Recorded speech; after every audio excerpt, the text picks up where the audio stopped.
गेल्या निवडणुकीच्या तुलनेत यंदा मतदानाची टक्केवारी वाढली आहे। या वाढीव मतांचा लाभ महायुतीलाच होईल असा विश्वास उपमुख्यमंत्री देवेंद्र फडणवीस यांनी व्यक्त केला आहे।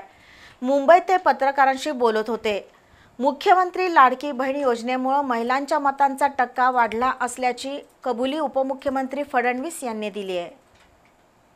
राज्यातील मतदानाची अंतिम आकडेवारी जाहीर झाल्यानंतर महाविकास आणि महायुती या दोन्ही आघाड्यांमध्ये सत्ता स्थापनेसंबंधीच्या हालचाली सुरू झाल्या।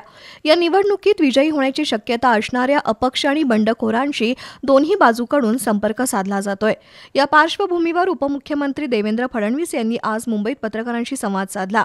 यंदाच्या निवडणुकीत गेल्या निवडणुकीच्या तुलनेत मतदानाची टक्केवारी वाढली आहे। या वाढीव मतांचा लाभ महायुतीलाच होईल असा विश्वास फडणवीसांनी व्यक्त केलाय। महाराष्ट्रामध्ये मतदान वाढलेलं आहे, टक्केवारी वाढलेली आहे। आजपर्यंतचा अनुभव आहे की जेव्हा जेव्हा टक्केवारी वाढते त्याच भाजप आणि मित्र पक्षाला त्याचा फायदा होतो। त्यामुळे आम्हाला अपेक्षा आहे की त्याचा निश्चितपणे फायदा आम्हाला मिळेल आणि महाराष्ट्रात आमचं सरकार तयार होईल अशी मला अपेक्षा आहे। मुख्यमंत्री लाडकी बहीण योजनेमुळे महिलांच्या मतांचा टक्का वाढलाय आणि ही मतं महायुतीला विजयी बनवतील असा दावा उपमुख्यमंत्री फडणवीस यांनी केलाय। की लाडकी बहीण योजनेमुळे महिलांची टक्केवारी वाढली असण्याची शक्यता नाकारता येईल। साधारण मतदानाची टक्केवारी ज्या प्रकारे वाढलेली आहे हा एक थोडासा प्रो इन्कम्बन्सी फॅक्टर मला दिसतो की लोकांना सरकारच्या बद्दल थोडी आपुलकी वाटणं हा त्याचा अर्थ असतो।